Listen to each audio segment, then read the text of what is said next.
If this goes on, don't panic. Bringing hope to the world through speculative fiction.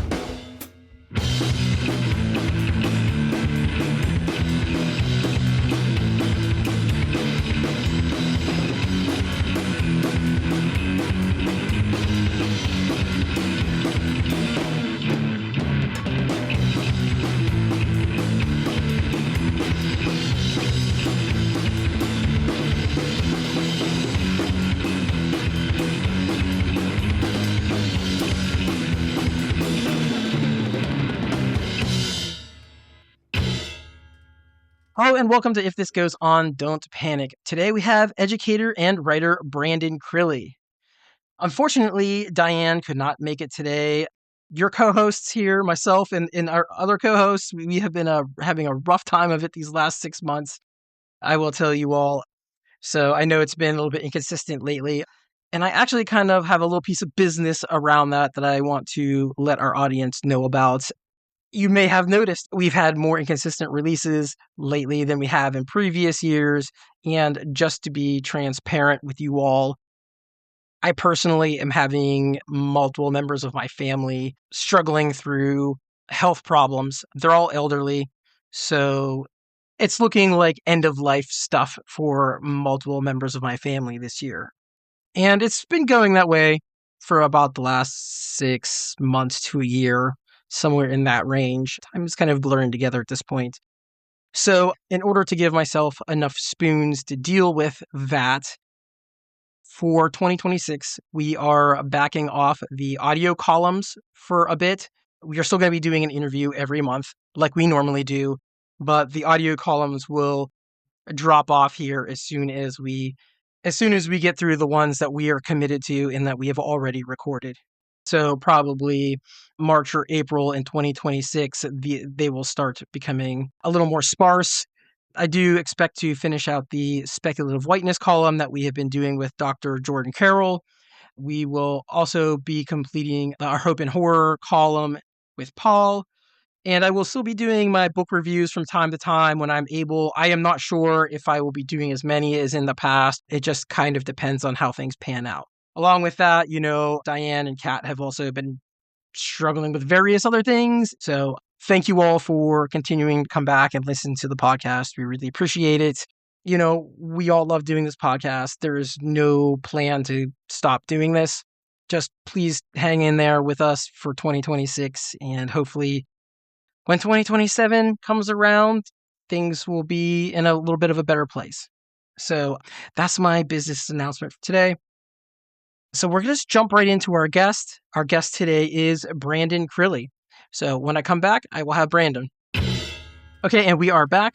Brandon Crilly is our guest today. Brandon Crilly's IPPY award-winning fantasy novel Catalyst was published in 2022 with its sequel Castoff, completing the aspects of Elda duology in 2025. He has more than 50 published short works to date and freelances for games publishers such as Kobold Press and Gallant Knight Games. Brandon is also an organizer for CanCon in Ottawa, an occasional reviewer, a frequent speaker at conferences and festivals, and yes, clearly wears too many hats. Welcome to the podcast, Brandon. Thanks for having me. It's great to be here, dude. Yeah, absolutely. Thanks so much for coming on. We appreciate it. And if anyone understands wearing too many hats, it's literally everybody who works on this podcast. Yeah, sounds like it's a curse. Yeah. Oh, Because do you find that you get you realize too late that you're maybe wearing too many hats? Oh gosh, yes. Funny story around that. For years, a friend of mine who is also the editor of Dreamforge magazine. Oh, cool. Okay. Scott Knoll. He, yes, for years asked me to join this science fiction group. Please join this group. Come on the board, be on the board. Put it off, and I put it off, and I put it off. And finally, I went to one of the conferences that they organized, and I was like, there's X, Y, and Z I would like to change about this. And finally I said, okay, Scott, I will join. Mm-hmm. And then I joined the board, and I'm like, oh, man, I'm already so busy. Like, how am I going to deal with this?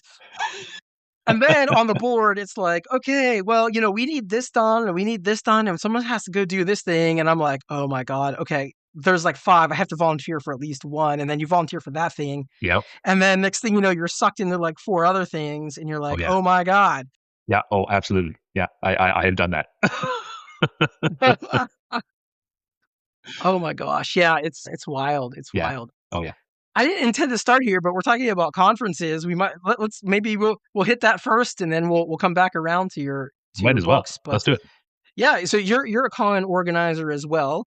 And CanCon's a pretty big con from what I understand. I mean, not to pat ourselves on the back, but we're one of the longest running like sci-fi, fantasy, and horror industry cons in Canada. Ah, And like we've been around in some respect. Like the current iteration has been around since, I want to say 20. I should know this off the top of my head, but let's say 2012, when Derek Kunskin, who's another local author here, okay. brought it back. It had been on hiatus for a long time, but it goes like CanCon goes back to it's like the 80s or 90s. Like it was a fan con largely first, and then kind of transformed into what it is now, which is like an industry and networking con. Wow. So we've got a long history behind us. Wow. Mhm. Wow. Interesting. The organization I am with is called Parsec. And Oh, I've heard of Parsec. oh, have you? Oh, that's Yes. cool. Yeah. Oh, interesting. Interesting. Yeah. I won't claim to know a ton, but I bet as soon as you said the name, I was like, oh no, I know Parsec. Like I've heard it through channels. Yeah. Oh, okay. So that it's so interesting to see how these things connect out, right? And Yeah. Parsec has been running a fan con since the late 70s, I believe. Okay. So basically my whole life. Uh-huh. I didn't know about it. I mean, I didn't grow up in Pittsburgh. I moved here, in my mid to late 20s and Mhm. didn't hear about it until probably my 30s. But Yeah. it's interesting to hear because Confluence has kind of had that thing. It's been around for so long. It's Yes. had ups and downs. You know what I mean? Totally. Yeah. And so it's interesting to see and hear who's heard of it and who's been to it over the years and all this sort of a thing. Mhm. Right now, we're thinking about like how do we want to bring this? How do we want to change things? What is our future vision here? Yep. Right? In your experience, what do you like to see at a conferences and what do you think needs to be improved at your average conference? Oh man, that's such a big question. I love that question though, because like I almost never get to talk about con running on a podcast. It's like it's always about tell us about your Really? work, and I'm like I can do that, but like Right. but con running is a big part of my life. Oh man, I see. One of the things I think is important to keep in mind is that there's a huge difference between a fan con and an industry con, right? Mhm. And I think one of the things that I appreciate about an industry con is when they know exactly what they are and who they are and what they're trying to focus on. Like I've seen cons that try to do, where they got all the business stuff like the panels and presentations and whatnot about how to break into the industry or do better in the industry or whatever. Mhm. But then they've got a huge like games track and they've got like open gaming rooms and stuff, which is also great. And then they're also doing cosplay and then all of a sudden it's like you can tell that there's a lot going on, which means you got to be like hyper organized. And even if you are hyper organized, I've been to some of these cons where I'm like, like without naming any names, like I've been to cons in the past where, all the people that are there for the industry networking stuff are like, we're all hanging in the bar shooting the shit. And then all the stuff that's all like the say the cosplay, the gaming stuff is happening somewhere else and they're not really connected, Mhm. even though it's technically the same event, you know what I mean? Mhm. So I think there's a lot to be said. The fact that you guys are asking yourselves the question of like, what do we really want to be doing? I think is a super important question. And the more you can kind of narrow that down, the easier time you're going to have, and B, hopefully the better your con is going to be. Like for CanCon, it like, our focus is like, we don't even have like real tracks for our panels. Like we did like in the way that a lot of cons do, like, but we know that our programming is going to be, stuff for readers and Mhm. very like critical analysis stuff for readers. Like we don't do not that there's anything wrong with like it's kind of a general like Star Wars panel, but we do like we go a little more specific than that. So we do whatever reader panels. We have what we call writer panels, which are your craft panels and whatnot. Mhm. And then we have our expert stuff, which is we'll bring in like a professor from Carleton University to talk about whatever science thing, or we'll have people come in to talk about like software that's useful for indie authors, that sort of thing. Mhm. And that's all we do is just those three things, and we deliberately keep it very focused so that because we want to do that stuff properly is a weird word for it, but we want to do that stuff as best as we can and not kind of, lose sight of what our focus is. If that makes sense. Yeah. Yeah, absolutely. Absolutely. I think that's definitely one thing that we've been struggling with is, where do we want to take things, and also how do we bring in more people and that sort of thing. That's a tough one. That's a really tough one. Like, we've struggled with that too. Like, and part of it is cost, right? Like, like Hmm. you guys are, like a lot of you guys, like a lot of cons in the States, benefit from the fact that you're kind of close together geographically, Hmm. right? Which is, even then it can be tough to get people out because of time and cost and whatnot, and like and getting the word out these days is so much harder than it used to be. Oh yeah. Like with social media and whatnot. So like I wish I had a secret for getting people out, but I don't. But what's wild to me is like we just this past CamCon, this past October, we changed venues for the first time in like a dozen years or something, Uh, for a variety of reasons. So we moved from downtown Ottawa out to the West End, and which was nerve wracking because the like one of our selling points was that we're in the downtown core, but for a lot of reasons that wasn't working for us anymore. So we moved out to this other hotel, and it's this fabulous hotel and great convention space. But we were like, is anybody going to follow us? Like, what's gonna? And yeah. and I was like because I'm in my role as vice chair, I see a lot of I see a whole lot going off the con, and so I was looking at not just our like who was applying to be on programming, but who wanted to do book launches, and also like looking at our attendees, and about a third to about a third, I would say, were all first time attendees. Oh, okay. And I wanted to go around and be like, well, how did you hear? Like, why? Like, not why are you here, but like, how did you hear about us? Like, where Yeah. did you? And I didn't get a chance to do that. And so I think my hope is that if you put together an event that in and of itself sounds really cool and is offering stuff that people are going to be interested in, then word's going to spread organically. I think. Yeah. Yeah. I hope. No, I get that. It's a struggle. Yeah. It is a struggle Yeah. too. One thing that we're thinking about is like Mhm. how do we bring in a younger Yeah. crowd, but also make the people who've been around for a long time happy? You know what I mean? Yes. Yeah. That's a tough balancing act. Yeah.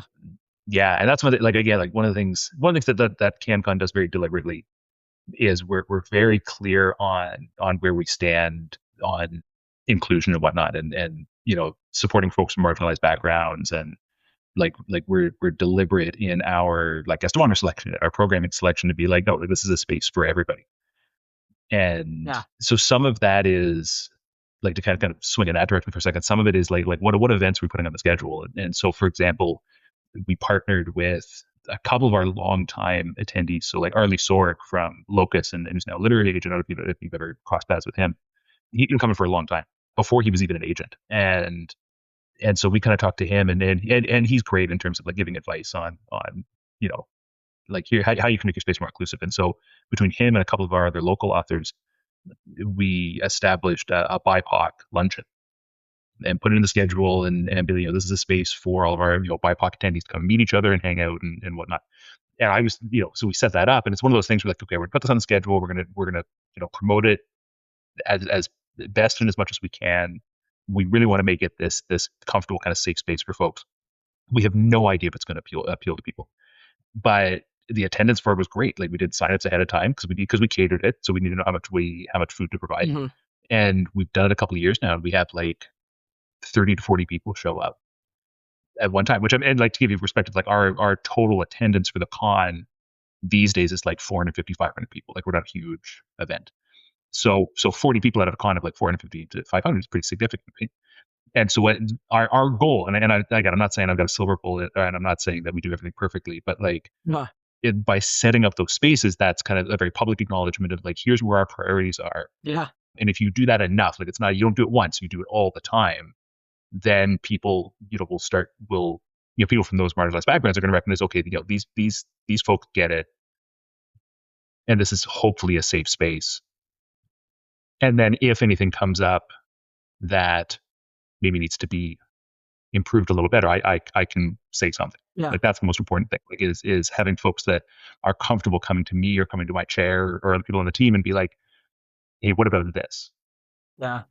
And that, I think, it applies for young folks and older folks too. It applies for anybody of any background, right? Yeah, absolutely. Absolutely. So that's the approach. I'm curious with more and more conferences going online and that sort of thing. Mhm. Do you think the importance of conferences is going to, continue? Oh, absolutely, 100%. And I think like there's some like I've attended online Hmm. conferences like Flights of Foundry, for example. I think they do Yes. an absolutely incredible job, right? Yes. Of that online thing. And so, but there's just an online con. I think they benefit from the fact that they're specializing in just doing a virtual event. Like I've been to, like I remember I was at the last time World Fantasy was in Canada. It was World Fantasy Montreal, which was right in the middle of COVID, which was wild. It was this brief little bubble where like numbers were low and everybody was like, "Yeah, we'll go to this thing," and we were like, and it ended up just being like the attendance was a fraction of what a World Fantasy would normally get, and it was not a lot of Canadians. Like we didn't get a lot of Americans that year, and it was technically a hybrid con, but it didn't really feel like a hybrid con.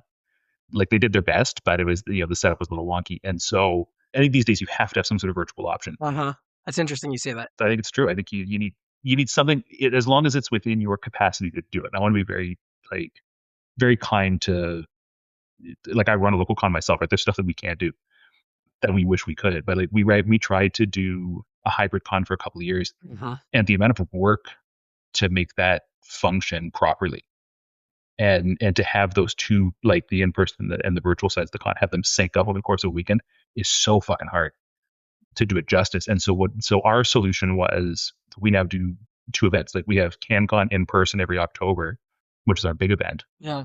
And then we do a 1 day virtual event in April, which is just like 7 to 8 panels. We got people on the Discord, so it's nowhere near as big as our in-person thing, but that's our offering for folks that can't make it to Ottawa because we were like, we got to offer something. Yeah. And but we're like we can't like our between our volunteer base and the funding that you need for like proper network hookup and like you know uh screens if you've got like a panel that's half people in perspective like it's just for a local con you can't do it. Yeah. Yeah, so that's our solution. Yeah. No, that's interesting. I think the best hybrid cons I've been to were, well, StokerCon 2023 was pretty good. Oh yeah, okay, Yeah, it was interesting. I think I was only on one panel on that, and it was about podcasting. And nice. I was moderating it. They had a camera slash computer guy in the one corner. Mm, And now they only did this for select panels. This was not yeah, for all the panels. You know what I mean? right, yeah, This was for any panels that were scheduled in these certain rooms, right? yeah, totally. But we got to the end and, of course, saved space at the end for questions and stuff. And the camera guy knew what to do. Like he raised his hand for the people online who were asking questions online. And Nice. so we could answer those questions. And then the people in the room, so we could switch back and forth kind of a thing. Yeah. It was just very well organized, like there was no confusion about anything. The Yeah. camera guy kind of told us beforehand, hey, this is what's going to happen. I'm going to Mhm. raise my hand. When that happens, do this, da, da, da. I'll give you your 5 Nice. Okay, minutes, that whatever. sounds solid. Yeah. Oh, it was super solid. It was great. It was great. And then I've done a couple world cons that were like hybrid and Okay. varying degrees of success there. Like, I mean, that's, like, I was going to make a disparaging comment about Worldcon, which I won't, because people work really hard. But they're also huge, right? Like, how are you in a con that Yes. big? There's no way anything is going to be like it's all going to be perfect. Yes. Like when it comes to tech and stuff like that, like there's no way at all. Yes. Yes. It was really interesting. I went to ChiCon. God, what year was that? That was 2022 maybe, or 2020. Sounds right. Something like that. That was interesting because I was on panels in real life and then in meet space, I guess. And then Yeah. I was also on a panel, a virtual panel where I was in my hotel room, talking, I've done that. I have done that thing. Yeah. And to me, that's so friggin' weird. Yes. And that's where to kind of your question about like the importance of cons. Like, I still like I think there's something different about being in a physical space with both your peers Mm-hmm. and just people that are like regardless of where you are in your writing career, like just to be in a space talking shop and trading ideas and whatnot. I think like we can do that on Zoom and Discord and whatever all we want, but it's not quite the same as sitting in a coffee shop or doing the bar con or sitting up in the garden outside the hotel. Like I think like if you can, like you got to do that at least once because it's a different sort of experience that I don't think is entirely replaceable by being online. Yeah. And folks have tried, but and I think put a lot of effort and a lot of thought into trying, but I think there's always going to be something missing. Yeah. Yeah, this is something I've been thinking about a lot Yeah. too. You know, I took my eldest son last year. He was Mm. 12 at the time, and Yeah. I kind of brought him just to be like, and this is to our local Confluence Con, and I was like, you know, Yeah. just kind of like see what he thought. You know what I mean? Just to get ideas. Yeah. And we laughed, and I was like, so what would you like to see at this thing? You know, like what is your opinion about Mm-hmm. this? 12 is pretty young for something like that, especially where there's no kid Yeah. track. You know, Yes. Yeah. Yeah. Yeah. but you know, he handled it pretty well. He loved the book room, of course, where he could go I around and bet. see all the stuff. And but you know, he was like, Nice. "You guys need like a magic tournament." Not surprised by this answer somehow. Or Pokemon, you know. Oh, great. Yeah. The Pokemon. Yeah. That's a thing. Oh, yeah, totally, totally. Well, let's get to your work here. Let's Sure. talk about your work a little bit. I found your novels quite interesting. Oh, thanks, man. Where to start? Where to start? You obviously thought a lot about religion, or at least it seemed obvious to me that you thought a lot about religion Mm-hmm. while writing this book. Mm-hmm. You know, is there something about religion that you felt like you needed to explore while writing this? Good question. Yes, because I think like yes, but not consciously. Maybe like I'm the sort of person who is spiritual but not religious, Mhm. Same. right? Like yeah, like I there I come from one side of my family is very religious and like more power to them, but it's never really been my thing. Like I've never really just connected with organized religion. Like I'm the sort of person where like if that fulfills a need for you, rock on with your bad self. And so I think like between both of the books, there was this kind of exploration of what spirituality means from person to person, and especially in this context of like you're not calling to a higher power that you're questioning whether they're listening or not. Like in the case, like in this duology, the squid gods are right there. Mhm. Right? Like you can see them, and they have in a lot of the way a lot of fantasy books do is they have a physical, tangible role Yeah. in the world, and one of their roles is literally keeping your planet intact. Like you are alive because these gods are there and haven't left and haven't gotten bored or haven't decided that your people aren't worth it or whatever. And so that like to me like there's this element of I've always been fascinated by the aspect of either spirituality or religion that leads to like anxiety and fear, like like kind of the opposite of being comforted or whatnot. And like what do people do in that sort of situation? Like and so I try to explore that in the two books is like for people who are genuinely and perhaps justifiably worried that the aspects or the gods in the duology, that the aspects might up and decide, fuck it, we're done. Like that's a real fear. Like and so how to try to articulate that, and then but not be, try to hit people over the head with it either. Like I like Mhm. have it be kind of a background thing that influences character decisions and influences the plot and whatnot, but it's not a treatise on religion either. Like that was what I was trying to play with that in as many different ways as I could, and Yeah. and just kind of see what my characters would do with that, with those sorts of feelings about their giant, beautiful squid gods. Ah. Yeah, I really found it interesting that, well, first of all, that you just had them there, like literally Uh, flying around the planet, because a lot of times, you know, in fantasy or whatever, you know, it's like people know they're there. Sometimes they'll make an appearance, you yeah. know, like I'll use D&D as an example, right? Like Oh, for sure. Yeah. you know that the D&D god can appear and just like smite you in an instant if they want to, Yes. but they usually Yeah. don't. So like there's like this, you know, we probably are not going to have to deal with it, but we might, you know what I mean? Yeah, there's always an option, right? Or like Greek mythology, where there's Yes. all these myths where, like, someone does thing X, Yes. And then Zeus shows up and is like, okay, the solution to this is I'm going to turn you into a donkey or a swan or Yes. whatever. And I'm like, it's like, I don't know if that's a solution, Zeus. I don't think that you could have just, if you have the power to turn someone into a donkey, you could just you could do something else. That's a little Right. like your reward is you're a donkey now. And I'm like, what? Like, Yeah, yeah, and that was my other okay. example too was yeah, mythology and a lot of times, like with the mythological gods, they are very human-like. Mhm. Even in D&D, if they're Yes. not human-like physically speaking, they're mentally human-like enough that you could communicate with Yes. them, right? Yeah, exactly. And a lot of the religion in your book is based around the fact that, like, actually it's really hard to communicate with them. They don't clearly understand you. Yeah. So then people specialize in that and can Yep. kind of cast magic because of that. They're called requesters. So they like request something to happen. Yes. Yeah. Yeah. Basically. Yeah. Yeah, exactly. Yeah, ask the aspects, can you do X for me? And you hope that A, they understand what it is that you want, Yeah. and B, that then they'll do it, right? And there's no guarantee of either of those things. Yeah. So I just thought that take was really interesting. And I think you kind of touched on this a little bit, but if you wouldn't mind talking a little bit more about creating these Yeah. god creature things as you did, like why go that direction? Like why go squid or why go Yeah, like or inhuman, inhuman? Yeah, yeah, yeah. Honestly, it's funny you mentioned D&D because like I think it was what I try to do more and more when I'm with my writing and whether it's either in games or in novels is like I try to go as weird as I possibly can.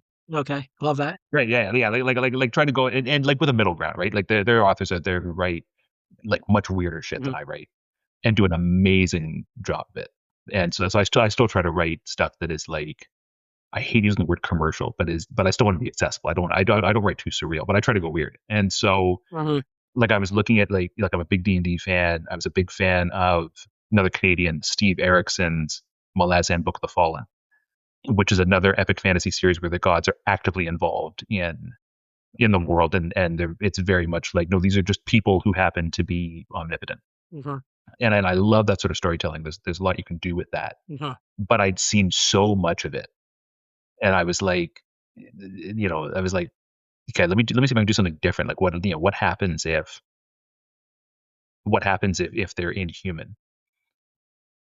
And to me, like there's so much story fodder there if you're not if you're not 100% sure you're getting your point across to these gods, and particularly for Ieyasu, who's my kind of like heretic priest sort of character. Mhm. He he's committed to an interpretation of the gods, and that was one of the first things I came up with was that you have all these different ways of interpreting what house or what domain or whatever that these gods represent. Ah, And as long as you subscribe to some of the approved ones, then you're fine because we don't want to piss off the gods. But but with room for that interpretation. And so Ieyasu with his idea of the catalyst as core, he's just made that up on his own, which you're really not supposed to do.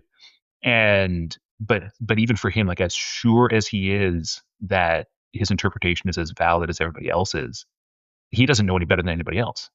Like he gets the same kind of very alien response from the gods as other people do. And so that he's always got that kind of insecurity of like, am I pushing this too far? Am I asking questions that I shouldn't be? yeah.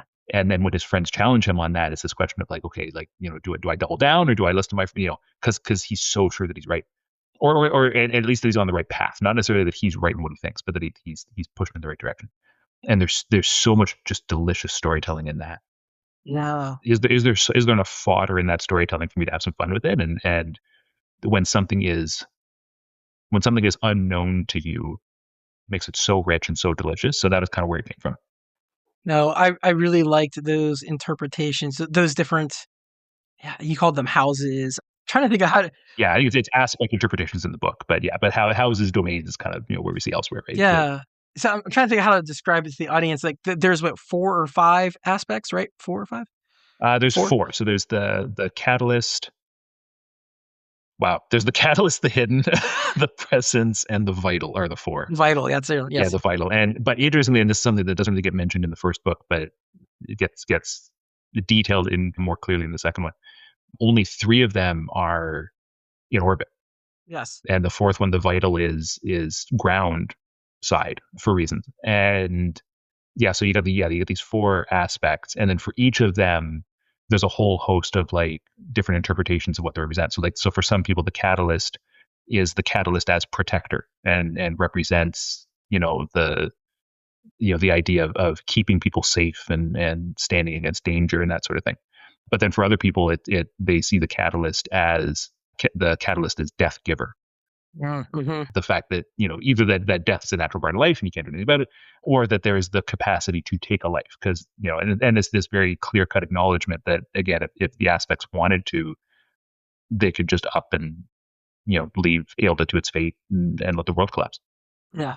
And then the other interpretation is the same. And so like I try like when I was coming up with those interpretations, I tried to make them as distinct as possible, but also kind of show where the overlap was. Like there's certain interpretations that are similar, right? And then that's deliberate, because when you look at old religions that have been around for a long time and have various denominations, they're all distinct, but there is kind of overlap sometimes in their beliefs too, right? Sure. So I tried to show that as much as I could. Yeah. No, I love that. I think it reminded me a lot of Catholic saints in a way. Yeah, a little bit. I thought that element did a lot of, it provided a lot of depth to the story. It really helped hold up a lot of the world building. When you're thinking through world building problems, what is your process for solving those issues? That's a good question. I'm trying to think of a specific example. What is my process? Like, do I know how to write? How do I do? I think I'm going to go kind of macro with this. I think if Okay. actually, you know what? No, I'm going to steal from a friend of mine. I changed my mind. So I've got a friend of mine, Tracy Townsend, who is a phenomenal fantasy author.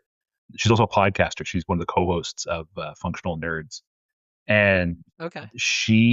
one of her kind of approaches to writing and philosophies of writing, if you will, is that every sci-fi or fantasy book has to come down to something called, what she calls it, the buy, which is kind of like your one sentence pitch sort of thing. But Mm-hmm. for her, it's kind of like, what's the core of this world that you're creating?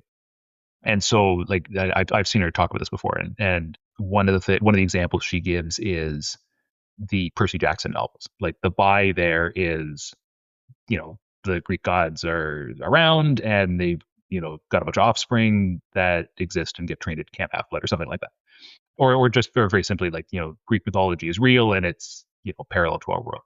And so all the storytelling in the Percy Jackson books comes from that one conceit. Mm-hmm.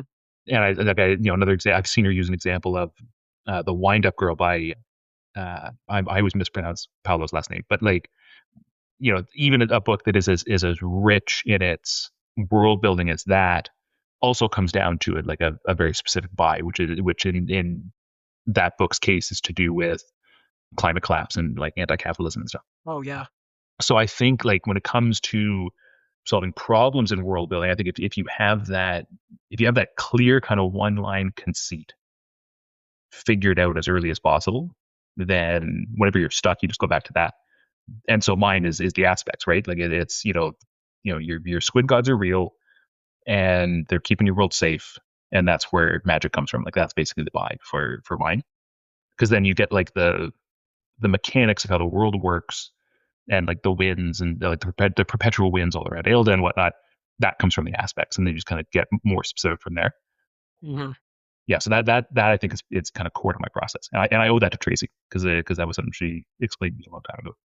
I thought your characters were pretty interesting too. There's a couple Oh, of thank you. things I'd like to point out. First of all, most of the main characters were older, which I found very Mhm, interesting. There is one that is younger, but the majority of them are older.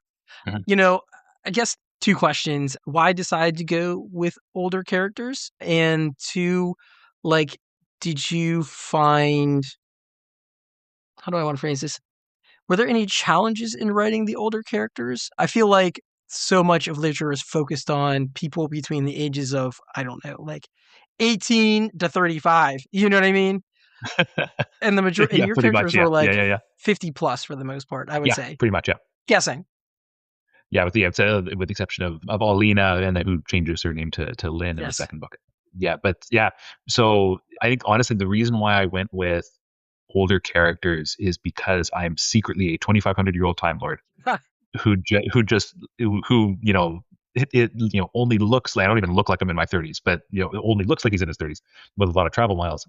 But yeah, so like I like it's a kind of glib answer, but like I'm just an old soul, and I always have been, and so if it felt surprisingly natural to, like, at the time that I was writing, because I started Catalyst. Catalyst is an old, like, the origins of the book go back like 10 years to a short story I wrote, which is a whole different story. But like, Oh, okay. yeah, but so like I was writing about, like, I finished the book in, I like the draft of the book that ended up selling to my publisher, I finished in 2020. And so, I was just 30, I think, or something like that.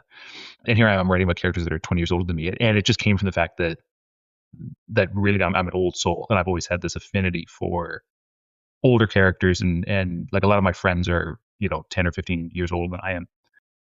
But one of the challenges of writing these older characters, and something I had to catch myself from doing, is much like with younger characters, is like you make assumptions about folks who are at a certain age, right? Like Yeah. like you fall into the trap of all the old characters, they're all creaky and they can't do much and they're tired all the time.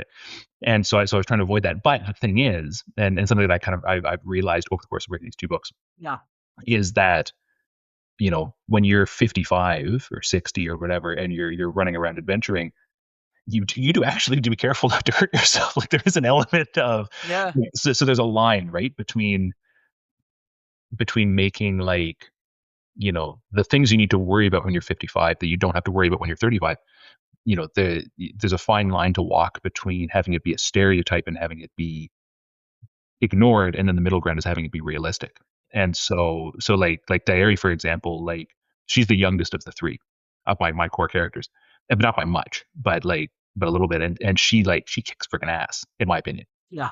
Like, but she does it, like, if you do a little too much, like, she's gonna actually, like, her body's gonna be mad at her later. Yeah. Totally. And like, if that, and that's true for me in my mid 30s.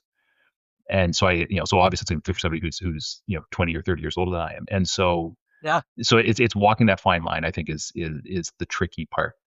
And I like to think I did a good job of it. I'll let other people decide, but like, I think it's true of any age. Like, you do the same thing, like, you stereotype kids when you write them. Yes. So, Actually, we interviewed Thomas Ha not too long ago, and oh, okay, yeah, what's one of the things I brought up to him is a lot of his stories have children in them. And yeah, I told him I really appreciated the fact that his children were very, how did I say it? I think I said his children were fully embodied. They weren't just like these flat, yes, like semi-creature people hanging around in the background, like having yeah, totally. 3 children myself. It's like, actually, they're, Mhm. they think things that you do not understand. They are smarter Yeah, than you sometimes, yes, yeah, oh, absolutely. They're not just these little less intelligent small people, you know what I mean? Which is Yeah. Yeah, yeah, yeah. Oh, yeah, no, yeah. They because they haven't been, like, there's this trap you fall into as you get older, of, you either get stuck in your ways or you stop seeing things mm, with fresh eyes, and kids don't have that. yeah, Hopefully don't have. Like, every kid's a little bit different, but that's part of the reason why I don't I don't write young kids, is because, like, I teach high school, so like I've written teenage characters before, very seldom though, uh, probably because of, like, for a variety of reasons, but like for example, like, I've got in Catalyst, I've got Alina's younger sister, Ohana, who is under the age of 10. I mhm, don't think I ever actually specify her age, but like, and she serves a purpose in the first book. But, spoiler alert, she doesn't show up in the second book. And that was partly because I was like, I don't have a use for her. And I was like, I'm not, I don't know how to write her anymore. Right. Like, so I think yeah, it, like, for someone who can write, really, really well rounded, dynamic kids as characters like Thomas, I have enormous respect for that, because that takes a really precise sort of skill set. yeah, yeah. I'm forgetting the little girl's name, Ohana? Ohana, yeah. Ohana is making me think more about Lynn, and I think Lynn is kind of an interesting character too. Yeah. You mentioned this already. She changed her name from the first book to the second book. Mhm. I won't spoil alert as to why, but it's not. I mean, you mention it, you bring it up, it's discussed, but there's never a point where it's like she did this because of this, right? But it's kind of in between the lines, and I really like that. I don't Mhm. know. This has been coming up a lot in my life lately, maybe just philosophically or intellectually thinking about things. But like if you were to change part of your body, are you still you? Kind of a thing. And without getting into too many details, something sort of like that happens to her in a way. That's a good way to put it. Yeah. And so then she's, her personality changes a little bit, and then she renames herself and stuff. I just really found that kind of fascinating. I'm wondering why you went that route with that character, because you could have just have easily said this happened and they were the same character. You know what I mean? Yeah. Yeah. Yeah. Well, I mean, it was a challenge. It was a good challenge. She was a challenging character to write in the second book, but in a way that I really appreciated because again, without spoiling anything, like we have her in the first book, and then for reasons the character we get in the second book is a very different character, Mm-hmm. and it's almost in the way that like I use a Star Wars reference, like in a way that like as much as you know we would it's a whole different conversation as to how well they pulled it off, but like the most recent Star Wars trilogy and Kylo Ren versus Ben Solo, you get this glimpse of who Ben Solo is, but you don't really get to see that character. And Mm-hmm. so I'm approaching the second book, and I'm like, like Lynn is not Alina, like for reasons like this is a totally different person. So it was this interesting challenge of writing a new character, but still kind of showing echoes of the person that we saw in the first book. Because I had a bunch of people who just loved Alina to death. They're like, I want to see more of her. I want to see what she does next. So I had to be Mm-hmm. simultaneously true to that character, but also true to the fact that she had changed. And so my instinct as a storyteller is always to I really don't like being very direct and upfront with like when I'm just telling that something has happened. I'd rather show how it's happened. And that's a line you gotta walk to, right? But I always prefer leaving a little bit of interpretation up to the reader and trusting that the reader's going to be able to follow along, right? And in Lynn's case, it was I tried to be as true to her experience as possible. So for example, the name Alina never comes up in the second book, and I had so it took me a while, like the couple of paragraphs where we're in. Like we have Lynn as a POV character for like the first time in that book, and the first time in the series because we don't get her as a POV character in book one. I think I went over the first couple of paragraphs in that scene. I must have gone over like 10 times to make, like, because I wanted to be, I was like, okay, how do I make sure that, readers are going to know exactly who this is without me needing to say, oh, by the way, this is Alina. Yeah. Because as far as she's concerned, she's not that person anymore. She's trying very hard not to be that person anymore. Like, Mm-hmm. and that's part of her kind of journey is, am I, in what ways am I still that person? And I had to be very conscious of like, parallels with like dead naming and whatnot. So I was trying to be very considerate of that as well. So it was she was incredibly interesting to write. And I think if I were to ever go back and write more in this world, which right now there's no plan to, but like if I were to, she'd be one of the characters I'd want to see if there's more story to tell. Yeah, I think she would be a fascinating character to explore further, for Mm-hmm. sure, for sure. I want to talk about two of the other characters real quick before we move on. I thought something else very interesting that you did is you have this world of magic, right? And Mm-hmm. I forget how you pronounce his name. I was pronouncing it in my head as Iyasu. Yeah, I say Iezu, Ieyasu. Okay. but it's one of these ones that everyone's going to pronounce it a different way. So Ieyasu is as you were saying, kind of like this renegade priest, magic user type person, right? yeah. So he's one of the main characters, but then you have, his old friend Mavrin, Mm-hmm. Mm-hmm. who's like a literal magician, like a magician that we would think of like a sleight of hand magician, right? Mm-hmm. I thought the choice of making those two, well, I mean, they were the main characters for most of the first book, right? Yes, yeah, very much so as well. I thought that was an interesting dichotomy, and I'm very curious also what your thinking was there. Because we've got like you've got sleight of hand magic, and then you've got like real magic, and those are Mhm. like the two main characters, right? Yeah. Well, yeah, it was meant to be, yeah, like a very deliberate foil in terms of like what what they think is more valuable, right? Like I think even in Maverin's mind, you know, he doesn't really think that what he does as a street magician has any value in it whatsoever. Mm-hmm. Like he's like, my stuff is fake, Mm-hmm. and he almost comes out and says it like that a couple of times between the two books. He's like, I don't, or especially at the end of Catalyst, he's like, I don't do anything worthwhile. And it's Yezu that kind of convinces him. It's like, no, like you have all these useful skills. You just happen to be, and that includes, sleight of hand and illusion and like, that these are like, this is not nothing, because out of the two of them, you know, Iezu is the one who is fundamentally kind and fundamentally encouraging, and Mm-hmm.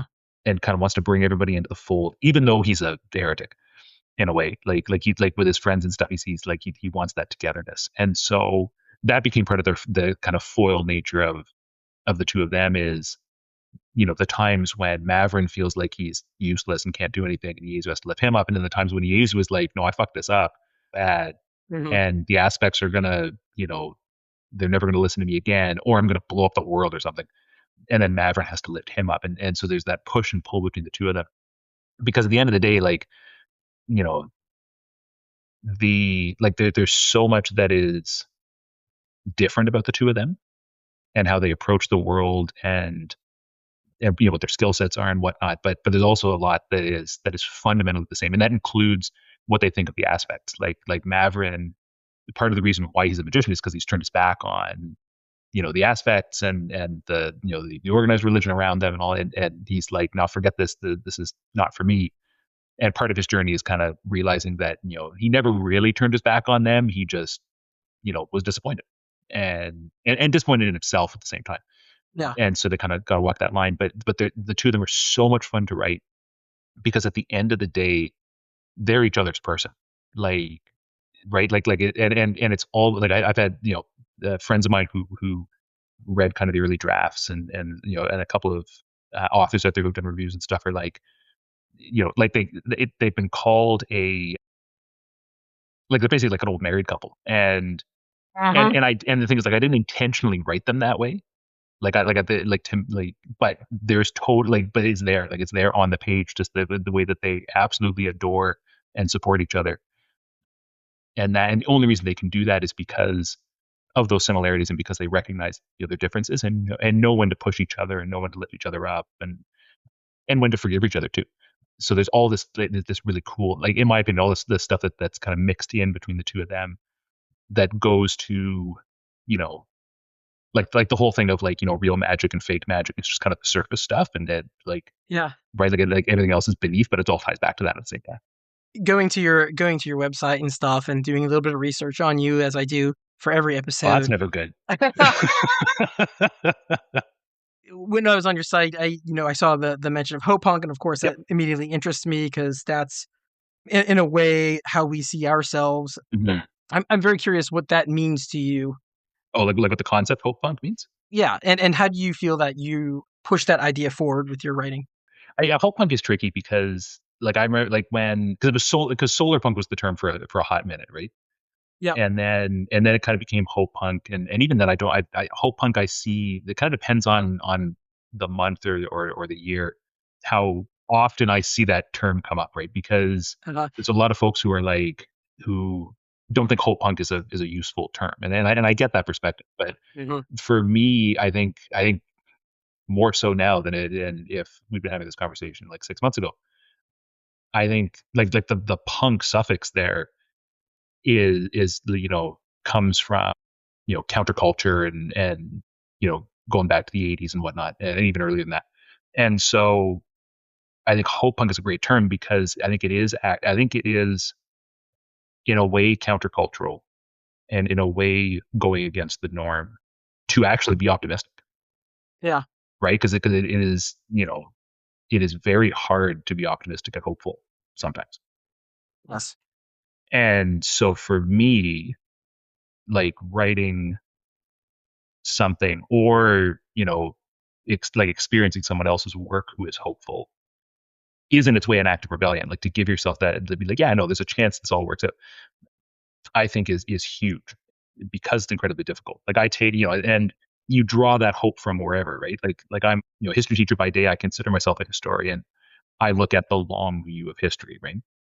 And I say this to my students, that everything kind of goes in cycles, right? And Hmm. we happen to be in kind of shitty part of the cycle right now. But like, if you look at the long view of history, like, you know, it things move more progressive, right? In my opinion, the end result is always a shift towards the better. Hmm.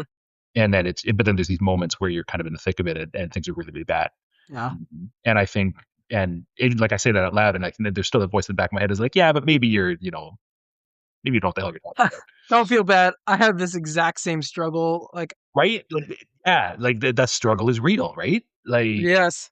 so, but that again, that is part of, in my opinion, Hopepunk, is like to hear that voice in the back of your head and tell it to go fuck off, Yeah. and to then try to still be at least a little optimistic. Like, that's not to say that you go through the world with rose-colored glasses or anything, but like, Sure. right, like the optimism can still be there, but you got to kind of push for it. Yeah. Yeah. Absolutely. No, I love that definition. I think probably both of my co-hosts would agree with me when I say, we very much subscribe to a similar perspective on that. Mhm. I'm curious, how do you see your duology in the context of current politics? Oh man, Get real serious before we wrap it up. that's a tough one, because that duology, the kind of implied commentary on spiritualism aside, like Catalyst, I didn't write with any deliberate commentary in mind. Like, it was more escapist than anything else. Mhm. Any commentary in there, I think, is meant to be a little more subtle. But I will say this: in Castoff, we open the book with, or I deliberately opened the book with Diary, because like, it's really her book over, like, it's not as much Aphrodite's book. It's really about her. Mhm. And the thing that she's struggling with right at the outset is that, the people in Farglade, like people in her home city, they really want her to be in charge. And she's like, no, she's like, I don't want to be in charge. I'd be a terrible Lord Magistrate, which is the title they would want to give her. And she has all these hangups about why she thinks she would be terrible at it, and some of them are justified and some of them aren't. And so she's very much like, nah, So there's this kind of through line throughout the entire book about, you know the idea of being given power, or taking power. And I think, and this wasn't intentional on my part at all, but like, I think there's a parallel with the highest voices, with the leaders of the organized religion, and there's even a parallel to the aspects in terms of, who has power, and where who has influence, and so forth. So my hope, and without spoiling anything, with the decisions that Diary makes, and the decisions that some of the other characters make in the book, I hope that there is a takeaway of, you know that things can work out from a system standpoint for the better, and things won't necessarily collapse, and people will make the choice that makes the most sense. And but all of that is like, you know interpretation, and not intentional in the slightest, Mhm. because I don't always do that. I'm not the sort of writer who, like, I don't go in necessarily with a deliberate message. I kind of let the story speak for itself. Sure. Sure. I think it's possible to do it, but it's tough. You know what I mean? It's And very tough. Yeah. it's got to be done right. And even then, I think probably for a lot of people, it doesn't work. Oh, for sure, 100%. Like, absolutely, and you gotta kind of accept that, right? Like, interesting. Like, there's the book I'm revising right now for my agent is not fantasy; it's science fiction, and it's to do, and without giving too much of it away yet, like, it's to do with terraforming, and like bureaucracy around terraforming in the far future, and is at the same time, it's meant to be inherently optimistic, Mhm. but it's also got to be realistic, right? Like, you're dealing with, like, in the way that, like, a legal dramedy like A Good Wife or whatever, like, is realistic in how it paints the world and the stories that it tells. Hmm. Kind of walked that line between, having it feel like things are going to be okay, but also acknowledging the fact that things are sometimes kind of fucked up, even when people are trying their best. Like it's very much that kind of story. So in that book, I'm being a little more pointed with my commentary, which is an interesting exercise. So we'll see if and when that comes out. We'll see if it lands. But Interesting. Okay, so it is about time that we start wrapping things up. I'm going to ask you our ending questions a little bit out of order, just because of what you talked about. So you mentioned that you're working on a science fiction novel right now. Do you have anything else that's coming out soon? yeah. So what have I got? So I just had. I'll talk games first, and then I'll talk pros. So Oh, we didn't talk games either. yeah, we'll have to do this again. But yeah, so on the game side, I was lucky enough to contribute to the new Expanse RPG from Green Ronin. And so Yes. they released the new second edition core rulebook last month, and it's friggin' gorgeous. And so go check that out if you're an Expanse fan or you like sci-fi role playing. Yeah, it's so good. So I wrote the threats chapter. So there's like new aliens and stuff in there that I got a chance to just so I added stuff to the Cool. to the Expanse world, which is insane to me. But so that comes up. So at some point this year, I don't know exactly when, one of the next things that was funded through their Kickstarter is a set of adventures. The book is called Free Navy Conflict, and so they're all adventures set during that part of the Expanse timeline. And so I got to write an adventure for that called A War of Ideas, where the players are kind of you're given the chance to decide whether you want to stick it out with the Free Navy or not. Cool. And so I'm very excited for that to come out. And then and I wish I knew when it was coming out, but it's published in timelines. Yeah. But so that'll be very cool. And then on the book side, I've got I do a lot of work these days with my writing partner Faye Gabriel, who is based in the States. And so our first novel is with our agent right now, and they'll hopefully be out on sub soon. So it's first part of a long process, right? But the book is tentatively titled Your World or Mine. It's a multiverse romance, and with one character who kind of comes from a place that is, looks like a utopia but isn't really. Mhm. And then one character who comes from a place that looks like a dystopia but isn't really. Oh, interesting. Yeah, so we're in the kind of the trying to find a home for it stage. So like, who knows? Like, it depends on so many factors when that'll come out. But that will likely be my next book. Will be this co-written one with Faye, which I'm very excited to get out there. Excellent. Excellent. That sounds very cool. And I got to geek out on the Expanse a little bit. I'm actually in the middle of book 9 right now. Oh no way! Yes. That is a good spot to be. Yes. Yes. It's taken me years to get through them all, just because. Oh yeah, well they're huge, right? Like, Yeah, huge. Reading for interviews, reading for book reviews. You know what I mean? Like my reading sure. schedule. Like I tell people, I literally have a reading schedule. Oh, you must, right? Like how much reading? Now I'm gonna ask you a question. Like how much reading do you do like for this podcast? How much reading do I do for this podcast? Most of my reading. Enough that you need a schedule. I try to at least have read one novel by a guest, if not more. You know what I mean? Like, yeah, that makes sense. Yeah. Lately, I've been trying to read as much as I can, which is hard to fit in sometimes. Yeah, I'm no, getting behind on my review book, so everyone who sends me review stuff, sorry. It happens. I always feel like an asshole. Like I've had again one of the I consider myself very lucky to be in the position now where I will occasionally get people like who I know in the industry who are like, hey, do you have time to I got this book coming out. Do you have time to read it and give it a blurb? And I always feel like such an asshole when I have to say I really wish I could, but I don't have time. Yeah. Because you want to try to help people and right, like absolutely. I have the same way when it comes to reviewing. People will just like agents will contact me or publicity people will contact me, and I have to say either like, I'm sorry, I don't have time for this person to come on right now. I say that so much. I mean, I literally got 5 emails in the last week, probably maybe 6. Oh damn! I just can't even even if I wanted to, I couldn't. Yeah. I mean, and then I get people, especially indie authors, and I always try to review as much indie and small press as I can. Yeah, absolutely. Because who needs to review the Tor book for the 50th time? Yeah, exactly, right? Like they've got an engine that they'll be fine. Right. Exactly. And because, I know how it is to be an independent creator and need Yeah, no support and kidding. stuff, Yeah, but I feel bad because people will send me books and I'll be like, I'll try to get to it as hard as I'll try. yeah.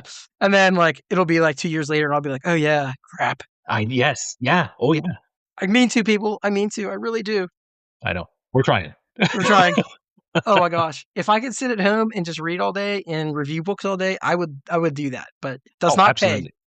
No, that's the thing, right? Like that it's that push and pull of like, am I getting any is this gonna fill the coffers? No, fuck. All right, well. But that Exactly. goes to conference, like to circle it back, that goes to conference work too, right? Because that's all volunteer. So, Yeah.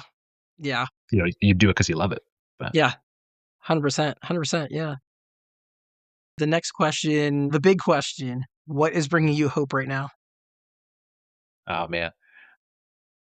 Honestly, one of the things that brings me hope is seeing these very cool, very radical, very pointed indie games being published. Go back to indie stuff that are I think doing a really good job of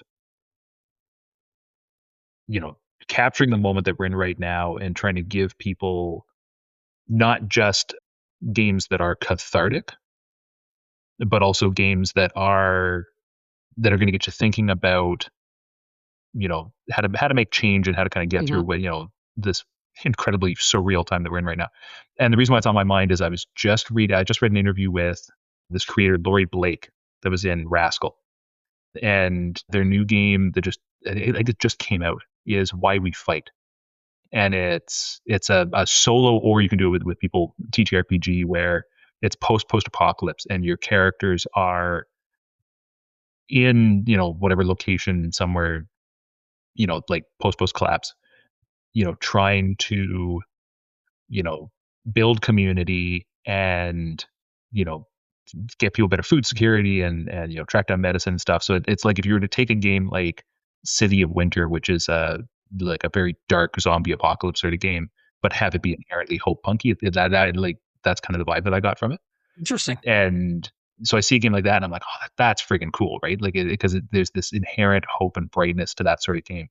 And so I said, and that's just one example of it. Like I see more and more of these games being published, and that gives me hope because people are still able to create cool stuff, and they're articulating kind of how we're all feeling about hope and optimism in a way that I think is really constructive.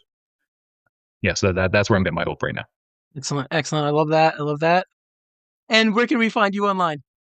So the easiest place to find me is my website, brandoncrilly.com. And I've got a newsletter on there if anybody wants to subscribe. But that's where I do most of my rambling and announcements and stuff. I am on social media technically. I'm on Blue Sky. It's brandoncrilly.bluesky.social, whatever the thing is there. And Instagram, it's brandoncrilly.author. But both of those are just for announcements because I've taken a very solid, very hard step away from social media for the most part. So if you want just announcements, social media is great. If you want, me kind of actually talking about stuff, then my website or my newsletter. Excellent. Excellent. I hear you. I've recently taken a pretty hard step back from social media as well. Yeah. And it's just Yeah. a matter of mental health at this point. That's it, right? Like I feel bad, like especially and I'm sure you have this too, like as a con runner, like I'm still in the process of kind of figuring out where am I going to hear about stuff in the industry Yeah. if I'm not on social media, but I wasn't Yeah. getting the algorithm. I wasn't getting the updates I wanted anyway. And so, but it's a mental health thing, so that can't be on there all the time. So, yeah. Absolutely. Well, thank you so much for coming on. I appreciate it. I had a great conversation. Awesome. I had a blast. So I'm glad you enjoyed. And that was our conversation with Brandon Crilly. Don't forget to share our podcast with your friends on Facebook or Twitter. Make sure you rate and review us.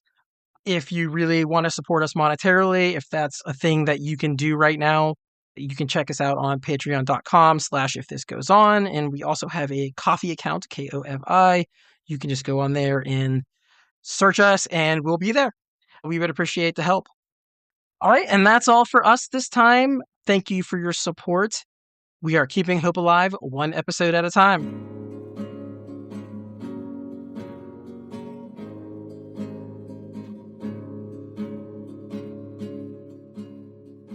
If This Goes On, Don't Panic is edited by and produced by Alan Bailey. Our theme music is by Father Flamethrower. Additional music is by Christopher Snydrowski and outro music by Sable Aradia. Intro by Dave Robinson. A special thanks to our guest, Brandon Crilly. Thanks for supporting us, and we'll see you again soon.